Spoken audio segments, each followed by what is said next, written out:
The scream cut through the diner like shattered glass. It wasn't loud, but it was desperate, thin, and full of fear. A small voice trembling with belief rather than strength said the words that would change everything. "Daddy, please help her." For a single frozen moment, time seemed to stop. Plates hovered midair, conversations died on tongues, and one exhausted father sitting in a cracked vinyl booth felt his entire world snap into focus. He wasn't a hero, wasn't trained for violence, wasn't looking for trouble. He was just a man who had promised his daughter that as long as he breathed, she would never be alone in the dark. Before the story pulls you deeper, if you believe in kindness, second chances, and ordinary people doing extraordinary things, please take a moment to like this video, share it with someone who needs hope, and subscribe to Kindness Corner. Also, tell us in the comments where you're watching from. Your support helps stories like this reach hearts that need them. Marcus Hale had learned to survive quietly. Since his wife passed 3 years earlier, life had become a narrow road of double shifts, packed lunches, unpaid bills, and silent prayers whispered over a sleeping child. He worked nights as a warehouse loader and mornings as a school bus attendant, his body always tired and his mind always calculating how to stretch one more dollar. That evening, he had brought his 6-year-old daughter Rowan to the old roadside diner because it was the one place where she smiled without asking for anything expensive. The neon lights fascinated her, and the waitress always gave her an extra cherry on her milkshake. For Marcus, it was a rare moment to sit still and breathe. The trouble started quietly, the way most real trouble does. 2 men at the counter had been drinking since before sunset, their laughter sharp and careless. When the young waitress dropped a tray and apologized, one of the men grabbed her wrist too tightly, words slurred but intentions clear. The other laughed, blocking her path. People looked away. Some pretended to scroll on their phones. Others told themselves it wasn't their business. Marcus noticed it all but stayed seated, his instincts wrestling with fear. He had a daughter to think about. He had no safety net if something went wrong. He lowered his eyes, hoping it would pass. It didn't. The waitress tried to pull free, her face flushing with panic. That was when Rowan slid off the booth seat, her small hands gripping her father's arm. She didn't understand power or consequences. She only understood that someone was being hurt. Her voice, soft but steady, carried across the diner. "Daddy, please help her." Marcus felt something ancient and unstoppable rise in his chest. Fear was still there, but it was suddenly smaller than his promise to the child looking at him like he could fix anything. He stood up. Chairs scraped. One of the men turned, sneering, and shoved him without warning. Marcus stumbled but didn't fall. The second shove came harder, followed by laughter. What happened next wasn't graceful or cinematic. It was messy, fast, and fueled by adrenaline and instinct. Marcus moved without thinking, blocking a swing, driving his shoulder forward, using the weight of the counter to his advantage.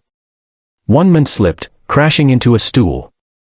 The other lunged, only to be caught off balance and driven backward. Within seconds, both men were down, shocked more than injured, the room echoing with gasps instead of music. Marcus didn't feel victorious. He felt terrified. He stepped back, hands shaking, heart pounding, already imagining police lights and courtrooms and his daughter asking why he wasn't home.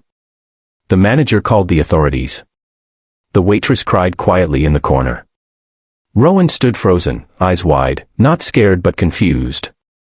When officers arrived, witnesses spoke up, finally finding their voices. Security footage confirmed what happened. Marcus was allowed to leave with a warning and a weight heavier than before pressing on his chest. The night after was sleepless. Marcus replayed every second, wondering if he had ruined the fragile life he'd built. The next morning, he sent Rowan to school with an extra-long hug and went to work expecting the worst. Instead, by noon, his supervisor called him to the office, face unreadable. Waiting inside was a man in a tailored suit, calm, composed, and entirely out of place among forklifts and concrete floors. The man introduced himself as Adrian Cross, the chief executive officer of a regional hospitality group that owned the diner. He had reviewed the incident personally after receiving an internal report. Marcus braced himself for accusations, termination, maybe legal threats.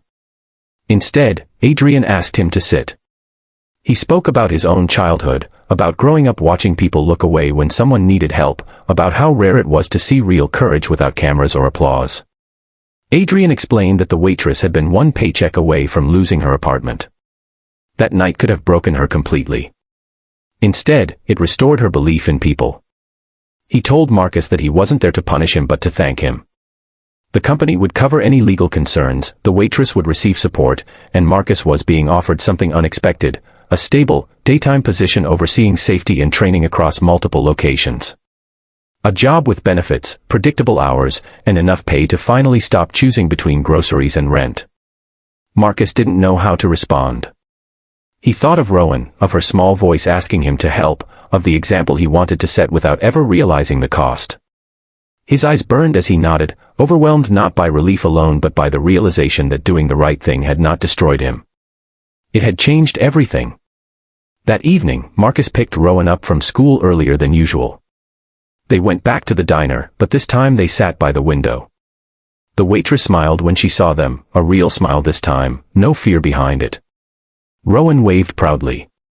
Marcus held his daughter's hand, feeling the steady rhythm of her heartbeat, understanding that courage didn't always roar. Sometimes it whispered through a child's faith in her father. If this story touched your heart, if it reminded you that small acts of bravery can ripple further than we ever imagine, please like this video, share it with someone who needs hope, and stay connected with Kindness Corner. Your engagement keeps these stories alive. Before the ending, we have one special request. Please comment below with a single word that describes how this story made you feel. Your words matter more than you know. Marcus Hale never became famous. There were no headlines, no viral clips. But in one diner, on one ordinary night, a tired single father chose courage over fear. And because of that choice, lives quietly changed forever.